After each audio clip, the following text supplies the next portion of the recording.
6 दिन के हनीमून के लिए 12 महीने की EMI भरते हैं। ये शादियां भी EMI पे करते हैं, मैरी नाउ पे लेटर। इनके पास अमीर बनने का एक ही रास्ता है, पढ़ाई और सिर्फ पढ़ाई। पढ़ाई में लगाएंगे 25-30 लाख, जॉब मिलेगी 25,000 की और रिटर्न मिलेगा 20 सालों में। डेट ट्रैप अलग से, और इन सब के बीच मेंटल हेल्थ की तो खैर छोड़िए। ये अमीर दिखने के चक्कर में और भी ज़्यादा गरीब बन जाते हैं।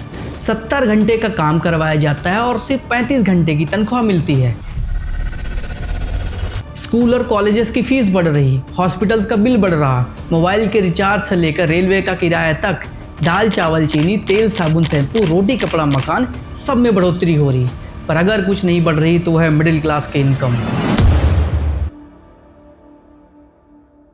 हम दुनिया की फास्टेस्ट ग्रोइंग इकोनॉमी बन चुके हैं। 2030 तक हम 3rd लार्जेस्ट इकोनॉमी बन जाएंगे। 271 बिलियनर्स के साथ हमारा देश दुनिया में 3रे नंबर पर आता है। पर अभी तक आपने जो कहानी सुनी वो इंडिया की थी। भारत की कहानी इससे थोड़ा अलग है। टॉप 1% इंडियंस के पास देश का 52% वेल्थ है और टॉप 10% के पास 77% वेल्थ है। और जो नीचे के 60% लोग हैं, इनके पास टोटल वेल्थ का 5% भी नहीं है। और यही टॉप 10% रिचेस्ट लोग सिर्फ 3% GST भरते हैं। बाकी का पूरा टैक्स मिडिल क्लास के ऊपर एक बोझ की तरह पड़ता है। और ये रिचेस्ट लोग बढ़िया जुगाड़ लगा के टैक्स बचा भी लेते हैं। फंसता तो मिडिल क्लास है। इनकम इनइक्वालिटी इस तरह बढ़ रही कि इसने 1950 का रिकॉर्ड भी तोड़ दिया है। अमीर और गरीब के बीच की खाई इतनी बढ़ चुकी है कि इसको पाटना बहुत मुश्किल जान पड़ता है। ऐसे में इन दोनों को ब्रिज की तरह जोड़ने का काम करने वाली मिडिल क्लास की इंपॉर्टेंस और ज़्यादा बढ़ जाती है। पर वो सेटिस्फाइड नहीं है। उसको ऐसी जॉब या कंपनी में रहना पड़ता है जो उसको बिल्कुल भी पसंद नहीं, पर क्योंकि उससे ज़्यादा बेहतर जॉब ढूंढ नहीं पा रहा, इसीलिए उसको छोड़ नहीं पाता। ये मिडिल क्लास जो ना तो गरीब है और ना ही ज़्यादा अमीर, एक ट्रैप में फंसा हुआ है। एक ऐसा ट्रैप जो उसके सपनों को पूरा नहीं होने देता। उसके सपने आसमान में टिमटिमाते हुए तारों की तरह, दूर अनगिनत पर हमेशा अधूरे। बढ़ती महंगाई और खर्च, रुकी हुई इनकम और बढ़ता कर्ज उसको जकड़े हुए हैं और ऐसा जाल बुनते हैं जिससे निकलने का सपना हर मिडिल क्लास देखता है। उसको नीचे गिरने का डर है कि नीचे गिरा तो गरीब बन जाएगा। वो नीचे आना नहीं चाहता और ऊपर वो जा नहीं पा रहा। तो आखिर क्या है वो वजहें और वो गलतियाँ जिसे मिडिल क्लास बीच में फंसा हुआ है और इस ट्रैप से बाहर नहीं निकल पा रहा? आज के इस वीडियो में यही समझेंगे। देखिए, इस वीडियो में हर मुद्दे पर डिस्कशन करेंगे। माँ बाप के माइंडसेट से लेकर बच्चे के पैदा होने तक, उसकी पढ़ाई से लेकर जॉब, शादी और फिर रिटायरमेंट तक बात होगी। आप मिडिल क्लास का पूरा सिस्टम समझ पाएंगे।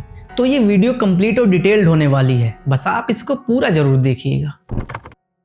सबसे पहले ये समझना जरूरी है कि मिडिल क्लास है कौन। हम मिडिल क्लास किसको कहेंगे? देखिए, मिडिल क्लास को डिफाइन करना इतना आसान नहीं है, क्योंकि कोई फिक्स डेफिनेशन नहीं है। इंडिया सिर्फ कल्चरली ही नहीं बल्कि कई मायनों में डाइवर्स है। इकोनॉमिक फैक्टर हैं, सोशल फैक्टर हैं, एजुकेशन, ऑक्यूपेशन, लाइफस्टाइल और फिर एस्पिरेशनल फैक्टर्स भी आ जाते हैं। लेकिन इसको आसान करने के लिए यूजुअली हम इकोनॉमिक फैक्टर यानी इनकम को कंसीडर करते हैं। तो बात यह है कि जो डायरेक्ट टैक्स देता है वो मिडिल क्लास में आता है और जो नहीं देता वो लोअर क्लास में। अब न्यू टैक्स रिजीम के हिसाब से 12 लाख तक कोई टैक्स नहीं देना है। तो साल में 12 लाख यानी कि महीने के 1 लाख से ज्यादा कमाने वाले लोग मिडिल क्लास में आएंगे। पर मामला सिर्फ इतना ही नहीं है। मान लीजिए कि राजू महीने के 1,20,000 रुपए कमाता है। उसकी शादी हो चुकी है और उसके 2 एडल्ट बच्चे भी हैं जो कमाते नहीं हैं पर कैपेबल हैं, क्षमता है कमाने की। इसके अलावा घर में बूढ़े माँ बाप भी हैं और ये सभी 5 लोग राजू पर डिपेंडेंट हैं। तो फार्मूला बनता है राजू की इनकम यानी 1.2 lakh divided by total number of adults जो कि 6 हैं।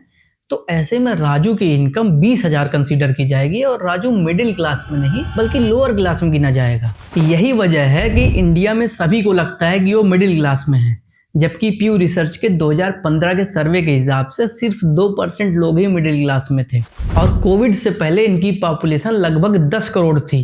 लेकिन कोविड के 1 साल बाद ही ये घटकर 6.6 करोड़ रह गई, यानी 7.2% से घटकर 4.78% हो गई। मतलब 3 करोड़ 20 लाख मिडिल क्लास एक झटके में गरीब बन गए। हालांकि कुछ रिपोर्ट्स ये नंबर 31% बता रही हैं और उनका प्रेडिक्शन है कि 2047 तक ये नंबर डबल होकर 61% हो जाएगा।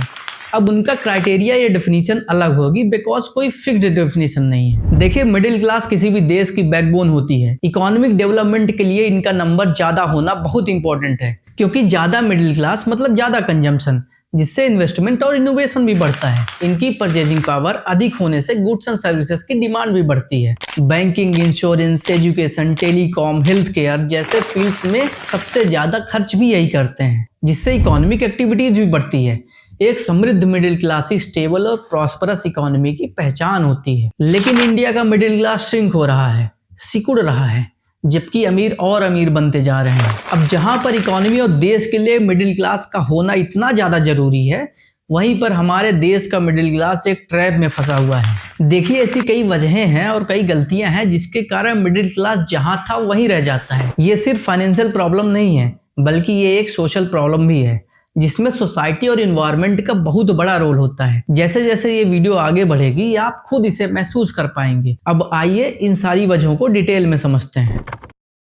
देखिए, अमीर और गरीब के बीच सबसे बड़ा अंतर पैसों का नहीं बल्कि माइंडसेट का होता है। पैसे को लेकर आपका परसेप्शन और आप क्या महसूस करते हैं, यही डिसाइड करता है कि आप कितना कमाएंगे और उसको कहां पर खर्च करेंगे। मिडिल क्लास खराब स्ट्रेटजी के कारण गलत जगह इन्वेस्ट करता है, जिससे बहुत कम और कभी कभी तो कोई रिटर्न मिलता ही नहीं, आदमी लॉस में रहता है। यही वजह है कि 70% लॉटरी विनर्स सिर्फ 5 साल के अंदर ही फिर से गरीब बन जाते हैं, क्योंकि पैसा कमाने से ज्यादा उसे सही तरीके से मैनेज करना जरूरी है। रिच लोग हर खर्च को इन्वेस्टमेंट मानते हैं और ज्यादा से ज्यादा रिटर्न निकालने की सोचते हैं। देखिए, पैसा सब कुछ नहीं है, पर सब कुछ पाने के लिए पैसा बहुत जरूरी है। हेल्थ, हैप्पीनेस, रिलेशनशिप सब कुछ पैसों से बेहतर हो जाते हैं। इसीलिए पैसे को लेके आपका नजरिया बदलना बहुत जरूरी है। अब जैसा नजरिया वैसी पेरेंटिंग।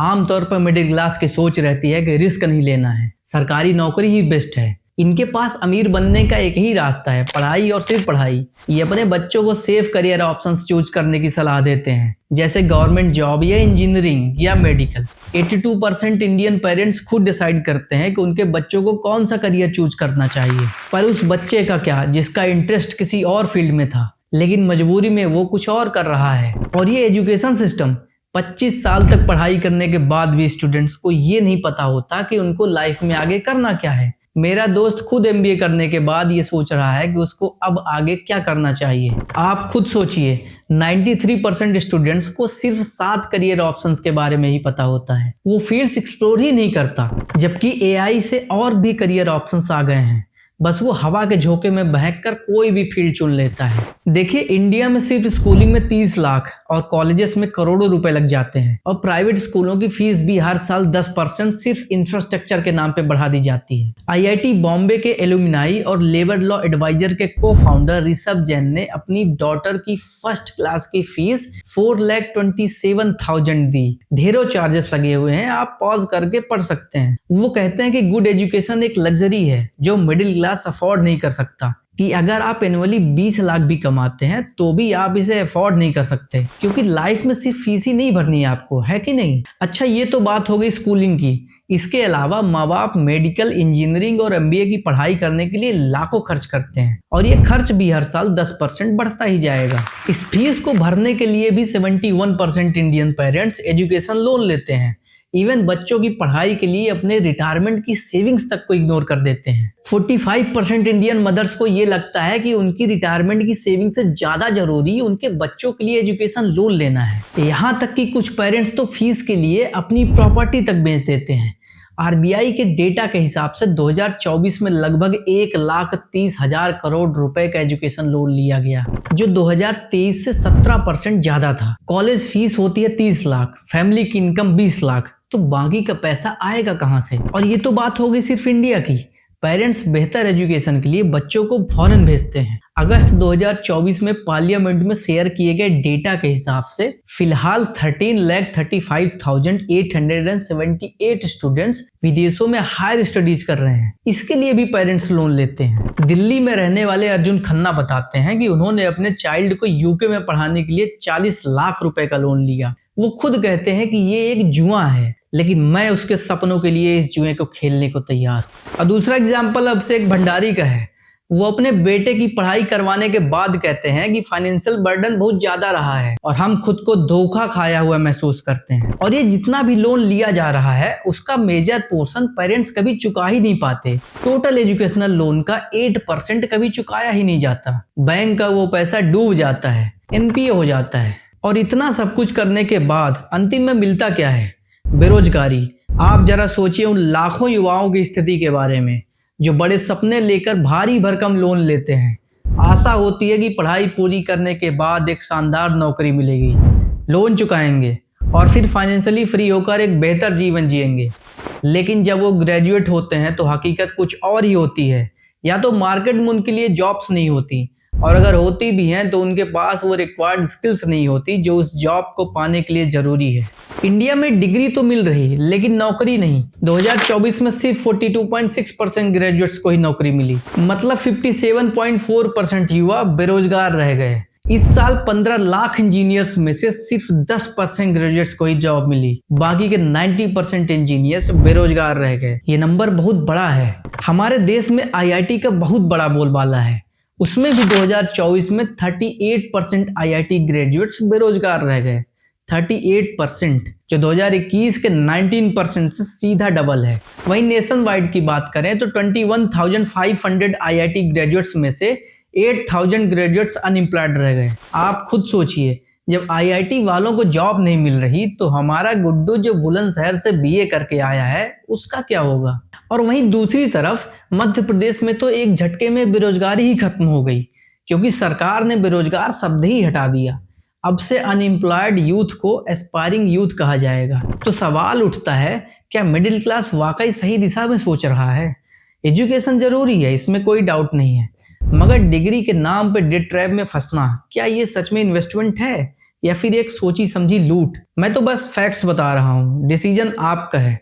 समझदारी से चुनेंगे या भीड़ के साथ बहेंगे? अच्छा, जिनकी जॉब लगती भी है तो क्या उस जॉब से लोन चुकाया जा सकता है? हमारे एजुकेशन सिस्टम से निकले स्टूडेंट्स की सैलरी तो आप जानते ही होंगे। सवाल ये है कि सैलरी बढ़ कितनी रही है, पर सैलरी हाइक्स भी कुछ ज्यादा खास नहीं होने वाली। इसमें भी 4 to 8% इंक्रीमेंट होने के चांसेस हैं।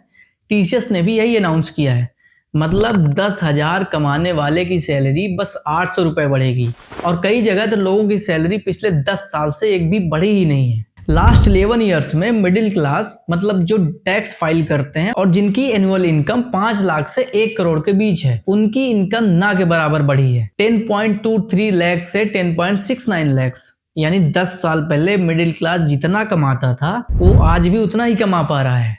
1 डिकेड में आप इस ग्राफ को देखिए, जो रेड डॉटेड लाइन है वो मिडिल क्लास की इनकम एकदम सीधी है, बल्कि लोअर क्लास की इनकम में जे कर्व देखा जा सकता है। इंडिया एम्प्लॉयमेंट रिपोर्ट 2024 के हिसाब से 2012 से 2022 तक इन 10 सालों में जो सैलरीड वर्कर हैं उनकी वेजेस में बढ़ोतरी नहीं हुई है, बल्कि सैलरी में डिफ देखने को मिला है। 2012 में 12,100 थी तो वही 2022 में घटकर 10,925 रह गई। मतलब कुल मिला के पढ़ाई में लगेगा 25-30 लाख, जॉब मिलेगी 25,000 की और रिटर्न मिलेगा 20 सालों में। डेट ट्रैप अलग से, और इन सबके बीच मेंटल हेल्थ पूरी बर्बाद ही हो जाती है। पर ये सब increment, salary hikes, bonus, incentive वगैरह भी मिडिल क्लास के किसी काम नहीं आते। महंगाई उसको जीने नहीं देती। अब अगर आप बेसिक फंडामेंटल नीड यानी कि फूड की बात करें तो वो भी मिडिल क्लास की इनकम से कई गुना ज्यादा तेजी से भाग रहा है। इस ग्राफ को देखिए, अगेन जो रेड डॉटेड लाइन है ये मिडिल क्लास की इनकम है और जो ब्लू लाइन है वो फूड इन्फ्लेशन का है। I mean, कितना ज्यादा डिफरेंस है। अब आदमी खाएगा नहीं तो जाएगा कहाँ? ये सब तो खरीदना ही पड़ेगा, क्योंकि धनिया और मिर्च भी तभी फ्री मिलती है जब आप सब्जियां खरीदते हैं। और इसी फंडामेंटल नीड्स में ही सारा पैसा खर्च हो जाएगा तो नीड्स के बाद वांट्स भी तो आती हैं। फंडामेंटल चीजों के बाद मिडिल क्लास को टैक्स भी देना है, वो भी बड़े बड़े कॉर्पोरेट से ज्यादा टैक्स देना है। 2018-19 में कॉर्पोरेट टैक्स टोटल जीडीपी का 3.5% था, तो निर्मला ताई जी ने 2019 में उसे घटाकर 2.8% कर दिया। अभी फिलहाल 2025 में कॉर्पोरेट टैक्स टोटल जीडीपी का 3.2% है और उससे ज्यादा इंडिविजुअल टैक्स है जो टोटल जीडीपी का 3.8% है। मतलब अब गवर्नमेंट भी टैक्स के लिए मिडिल क्लास पर ज्यादा डिपेंडेंट है। अब जब पैसा इतनी जगह खर्च हो रहा है, चाहे वो नीड्स पर खर्च हो या फिर खराब स्ट्रेटजी के कारण फिजूल खर्च हो, इसमें सेविंग्स नहीं हो पाती। इंडियन हाउसहोल्ड्स की टोटल सेविंग जीडीपी का सिर्फ 5.3% है और ये इतनी ज्यादा कम है कि पिछली बार इतनी कम सेविंग्स 1977 में थी। मतलब हम जी तो रहे हैं 2025 में, पर हमारी सेविंग्स 1977 वाली हैं। अब इन्हीं सब वजहों से हाथ में पैसा नहीं बचता, और अगर हाथ में पैसा नहीं बचेगा तो आदमी खर्च कहाँ से करेगा, और फिर चीज़ों की डिमांड नहीं होगी, इकॉनमी का नुकसान होता है इससे। इसीलिए मिडिल क्लास का मजबूत रहना बहुत इंपॉर्टेंट है, जो कि हमने स्टार्टिंग में भी डिस्कस किया था। विदेशों में एक कॉन्सेप्ट है जो कि अब इंडिया में भी ट्रेंड पर है, फायर का, फाइनेंशियल इंडिपेंडेंस रिटायर अर्ली, कि जल्दी से जल्दी पैसा कमाकर रिटायर होना। पहले लोग 60 साल तक काम करते थे और फिर रिटायर होकर अपनी सेविंग से गुजारा करते थे, लेकिन 60 साल के बाद एनर्जी उतनी रहती नहीं है कि आदमी लाइफ को एंजॉय कर सके। इसीलिए लोग 35-40 साल में ही रिटायर होना चाहते हैं। पर अब सवाल ये है कि आखिर कितना पैसा चाहिए ताकि बिना काम किए जिंदगी आराम से कट सके। विदेशों में $1 मिलियन यानी अप्रॉक्स 8.5 करोड़ काफी माना जाता है, क्योंकि वहाँ इन्फ्लेशन 1 to 2% रहता है। बट इंडिया में ऐसा नहीं है। अगर आपके पास 1 करोड़ है तो यही 1 करोड़ 5 साल बाद महंगाई के कारण 74 लाख बचेंगे, 10 साल के बाद 55 लाख, 20 साल के बाद 31 लाख और 30 साल के बाद सिर्फ 17 लाख ही बचेंगे। अगर एवरेज इन्फ्लेशन 6% अभी के हिसाब से माने तो ऐसे में आपका 1 करोड़ भी इस महंगाई में किसी काम नहीं आने वाला। इंडिया में आपको 20 करोड़ चाहिए ट्रू फाइनेंशियल फ्रीडम अचीव करने के लिए, जिससे आपको फिर कभी पैसों के लिए काम न करना पड़े। पर क्या मिडिल क्लास कभी ट्रू फाइनेंशियल फ्रीडम अचीव कर पाएगा? अच्छा, फैमिली ने खुद महंगाई झेलकर बच्चे को लोन लेके पढ़ाया और उसकी नौकरी भी लग गई। मतलब जो पेरेंट्स चाहते थे वो सब हो चुका था। अब उनको उम्मीद थी कि मिडिल क्लास ट्रैप से बाहर निकलेंगे, पर ये इतना आसान होता तो क्या बात थी। मेन प्रॉब्लम तो माइंडसेट, परसेप्शन, थॉट प्रोसेस में है, जैसा कि हमने स्टार्टिंग में ही डिस्कस किया था। और फिर जॉब करते ही शुरू होता है status game, loans, credit card, EMI और डेट ट्रैप का गेम। देखिए, महंगाई बढ़ती है जबकि खर्चा बढ़ाया जाता है। अभी कुछ सालों पहले हमारे देश में कर्ज लेना सोशल रेपुटेशन खराब कर देता था। अगर आदमी कर्जे में डूबा हुआ हो तो समाज में इज्जत कम हो जाती थी, लोग सम्मान भरी नजरों से देखते नहीं थे। पर आज माहौल में ऐसा बदलाव आया है जिसमें लोन लेना एक शौक बन गया है। लोग अपनी इच्छाओं को पूरा करने के लिए लोन लेते हैं और डेट ट्रैप में फंस जाते हैं। 67% इंडियन फैमिलीज ने पर्सनल लोन लिया और 53% इंडियन यूथ ने पर्सनल लोन लिया, जो 30 साल से कम है। लोग अपनी इनकम बढ़ाने के बजाय ट्रैवलिंग, घर की मरम्मत और इवन शादियों के लिए भी लोन लेते हैं। अभी हम आएंगे थोड़ी देर के बाद शादियों पर भी। और इन सब का बुरा असर मेंटल हेल्थ पर पड़ता है। स्ट्रेस और एंजाइटी तो कॉमन हो गई है। इंसान इतना मेंटली डिस्टर्ब्ड रहता है कि पर्सनल लोन की वजह से उसकी पूरी पर्सनल लाइफ तबाह हो जाती है। मिडिल क्लास अपनी पूरी जिंदगी निकाल देती है इसी मटेरियल चीजों को पाने के लिए, और वो एक गुड और कंप्लीट लाइफ के बारे में सोच ही नहीं पाती। हेल्थ है, रिलेशनशिप है, इन्वेस्टमेंट है, फ्रेंडशिप है। देखिए, मैं फिलॉसफी का स्टूडेंट हूँ, पर ये बात बिल्कुल भी फिलोसॉफिकल नहीं है, पर ये इतनी कॉमन भी तो नहीं है। लोन रीपेमेंट के चक्कर में एजुकेशन और होम में भी डिले हो जाता है, और इन सबके बीच सेविंग्स भी नहीं हो पाती, क्योंकि 27% इंडियंस ही फाइनेंशियली लिटरेट हैं और सिर्फ 16.7% इंडियन स्टूडेंट्स को ही बेसिक फाइनेंस की समझ है। राहुल सिंह एक डिलीवरी बॉय हैं और उन्होंने अपनी घर की मरम्मत के लिए लोन ले लिया। पहले वो सिर्फ जरूरी चीजों के लिए लोन लेते थे, पर अब वो अपनी एस्पिरेशंस को फुलफिल करने के लिए लोन लेने लगे हैं। अब जब वो खुद को और अपनी फैमिली को देखते हैं तो उनको माइंडसेट में बहुत बड़ा अंतर देखने को मिलता है। पहले जरूरत में उधार लेते थे, पर अब वो बेटर लाइफ जीने के लिए उधार लेने लगे हैं। इवन लोन्स ऐसे कामों के लिए लिया जा रहा है कि आरबीआई गवर्नर को खुद ये कहना पड़ा कि बैंक्स को सोच समझ के पर्सनल लोन देना चाहिए, क्योंकि लोग इसका मिसयूज कर रहे हैं। और फिर पर्सनल लोन लिया भी किस चीज के लिए जा रहा है? लग्जरी गुड्स, फॉरेन ट्रेवल, महंगे कपड़े, हाईटेक गैजेट्स के लिए और महंगे रेस्तरां में खाना खाने के लिए। कुल मिलाकर दिखावा करने के लिए और अपनी कैपेसिटी से ज्यादा खर्च करके स्टेटस को मेंटेन रखने के लिए, गरीबों के बीच अपना दबदबा और अमीरों के सर्कल में स्टैंड करने के लिए। पर यही हरकत मिडिल क्लास को बर्बाद कर देती है। मिडिल क्लास अमीर दिखने के चक्कर में और भी ज्यादा गरीब बन जाता है। देश की जीडीपी का 60% हमारे कंजम्पशन से आता है और इसका 1/3 नॉन एसेंशियल खर्च मतलब इंटरटेनमेंट, वैकेशन और बाहर खाना खाने से आता है, जो कि मिडिल क्लास करता है। उसकी इच्छाओं से आता है। और ये सब कुछ फैक्ट्स है, मैं अपने मन से नहीं कह रहा हूँ। लोग टैक्स कम और उधार ज्यादा ले रहे हैं। मिडिल क्लास स्ट्रगल तो कर रहा है, उसके बावजूद डेट पर लग्जरी लाइफ जी रहा है। इंडिया में 70% आईफोन ईएमआई पर बिक रहे हैं। अब कार ईएमआई पर, फोन ईएमआई पर, घर ईएमआई पर है। एजुकेशन लोन, दुनिया भर के लोन्स और पर्सनल लोन का तो हिसाब ही नहीं है। ऐसे में एक ईएमआई खत्म होती नहीं है, दूसरी दस्तक दे देती है और इसी तरह आदमी डेट ट्रैप में फंस जाता है। यहाँ तक कि एक कपल ने अपने बच्चे तक को बेच दिया आईफोन 14 खरीदने के लिए, क्योंकि उनको रील जो बनानी थी। मैं फिर से इस बात पर जोर दे रहा हूँ कि ये प्रॉब्लम साइकोलॉजिकल है, परसेप्शन का खेल है सारा। दिखावे और नकल की ऐसी लाइफ से तो गरीब की लाइफ ही बेटर है। आलिया भट्ट खुद फ्रूटी और चॉकलेट्स नहीं खाती जिसको वो इंडोर्स करती हैं। आपको क्या लगता है शाहरुख खान, अजय देवगन, अक्षय कुमार क्या ये सब गुटखा खाते होंगे? जिस ब्रांड के महंगे प्रोडक्ट्स मिडिल क्लास सिर्फ इसलिए खरीद लेता है क्योंकि उसके फेवरेट सेलिब्रिटी ने उसका ऐड किया था, ये कितना बड़ा ट्रैप है। ये अपने आप में एक स्कैम है। अब आप कहेंगे कि आदमी दिखावा कर रहा है, जरूरत और लिमिट से ज्यादा खर्च कर रहा है, तो इसमें तुमको क्या दिक्कत है? देखिए, जब मिडिल क्लास ट्रैप में फंसता है तो सिर्फ उसको प्रॉब्लम नहीं होती, इससे देश की इकोनॉमी को भी नुकसान होता है। ये देश का मुद्दा है, इसीलिए अब से आप इसे पर्सनल प्रॉब्लम कहना बंद कर दीजिए और यकीन मानिए आपको भी इससे इतना ही फर्क पड़ना चाहिए। अब दिखावे की बात हो रही है तो देश के सबसे बड़े दिखावे की बात करते हैं, वेडिंग्स। मिडिल क्लास शादी में फोकस करने के बजाय शादी के फंक्शन में फोकस कर रहा है। इंडिया को world's largest wedding destination consider किया जाता है। हर साल 1 करोड़ शादियां होती हैं, 27,000 शादियां हर घंटे, और हम सिर्फ शादियों में 10 लाख करोड़ रुपए खर्च कर देते हैं। पिछले सीजन के सिर्फ 2 महीने में ही हमने 4.2 लाख करोड़ खर्च कर दिए। पिछले साल हर शादी में 37 लाख खर्च हुआ है। आलम यह है कि लोग एजुकेशन से 2 गुना खर्च शादियों में कर देते हैं। मतलब असली बवाल तो यहाँ हो रहा है, क्योंकि लोग एनुअल हाउस होल्ड इनकम से 3 टाइम्स ज्यादा खर्च कर रहे हैं। और इतना पैसा आता कहाँ से है? लोन से। 60% से ज्यादा लोग पैसे उधार लेके शादियां करते हैं। 40-50 लाख तक का लोन लेंगे और उस पर 10-11% का इंटरेस्ट रेट। मामला यहाँ तक बढ़ चुका है कि लोग ईएमआई पर शादी करने लगे हैं, मैरी नाउ पे लेटर। ऐसे कई मिडिल क्लास हैं जिनके सिर्फ वेडिंग एक्सपेंसेस के कारण वो गरीब हो गए हैं, और गरीबों का तो घर, खेत, ज्वेलरी सब चला जाता है। कुछ लोग तो कमाते ही इसीलिए हैं ताकि वो अपने बच्चों की शादी धूमधाम से कर सके।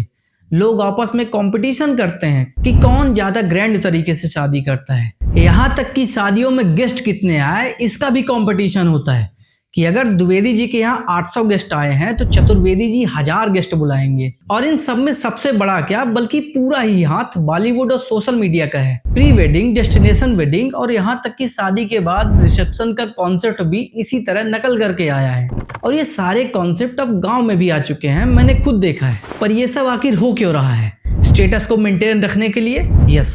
अगर आप सोसाइटी को और लोगों को थोड़ा सा भी ऑब्जर्व किए होंगे तो डेफिनेटली ये समझते ही होंगे। फिर लोग एग्जाम्पल लेते हैं कि अंबानी ने अपने बेटे की शादी में 5,000 करोड़ रुपए खर्च किए, तो क्या हम अपनी लड़की की शादी में 50 लाख तक नहीं खर्च कर सकते क्या? पर अंबानी ने अपनी नेटवर्थ का सिर्फ 0.5% ही खर्च किया, लेकिन लोग जितना कमाते हैं उससे ज्यादा खर्च कर देंगे, लोन लेके खर्च करेंगे और शादी के 8-10 साल तक वो कर्ज भरते ही रहेंगे। देखिए, शादी और शादी के समारोह में डिफरेंस होता है, रिचुअल्स और इवेंट्स में डिफरेंस होता है, पर आजकल फोकस शादी में नहीं बल्कि समारोह में होता है। शादी के बाद आप क्वालिटी लाइफ जी पाएं, इससे किसी को कोई मतलब नहीं। बिना लोन के और कम खर्च में शादी करके अगर यही पैसा बाद में एक्चुअल लाइफ में खर्च किया जाए तो लाइफ इजी और बेटर हो सकती है। आप खुद सोचिए, लाखों रुपए लोन लेके शादी करने के बाद डाइवोर्स हो जाए और उसके बाद भी आप लोन चुका ही रहे हो तो कैसा लगेगा?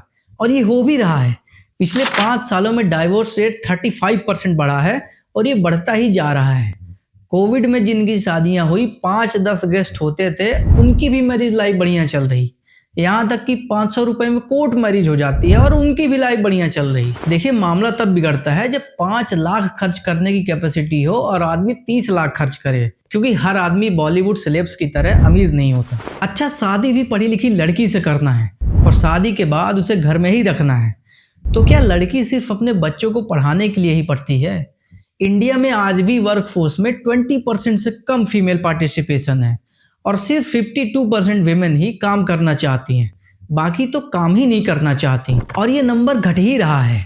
2005 में वर्कफोर्स में फीमेल पार्टिसिपेशन 32% था, जो 2021 में घटकर सिर्फ 19% रह गया है। पर अगर यही फीमेल पार्टिसिपेशन बढ़े तो इंडिया एक झटके में $5 ट्रिलियन इकोनॉमी बन जाएगा और इंडियन जीडीपी को $1 ट्रिलियन का बूस्ट मिलेगा और मिडिल क्लास के घर में ज्यादा पैसे आएंगे।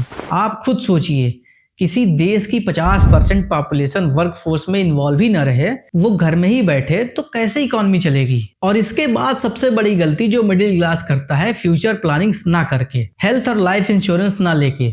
140-45 करोड़ की पॉपुलेशन है, फिर भी इंडिया का इंश्योरेंस मार्केट वर्ल्ड के टोटल इंश्योरेंस प्रीमियम का सिर्फ 1.5% ही है। आदमी को दुनिया भर की टेंशन है, लेकिन अपने फ्यूचर की टेंशन नहीं है। आज के इस जहरीले इन्वायरमेंट में बीमारी आग से भी ज्यादा तेजी से फैल रही है और उतनी ही तेजी से मेडिकल इन्फ्लेशन बढ़ रहा है, 14% एनुअली।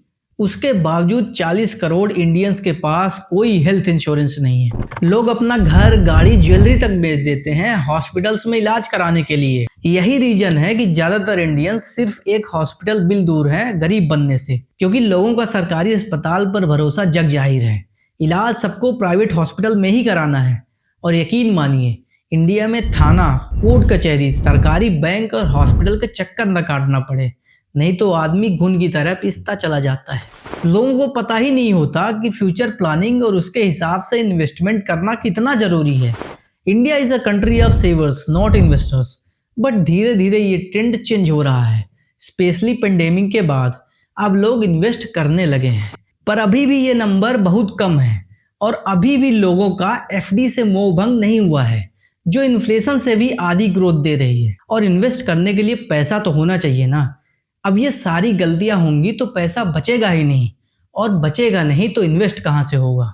तो सबसे जरूरी ये परसेप्शन, ये माइंडसेट और ये विचारधारा बदलना है, जिससे इस ट्रैप में ना फंसे। क्योंकि जब ये एहसास होता है कि उसको मिडिल क्लास में ही मरना है, तब मिडिल क्लास होना वाकई बहुत पीड़ा देता है।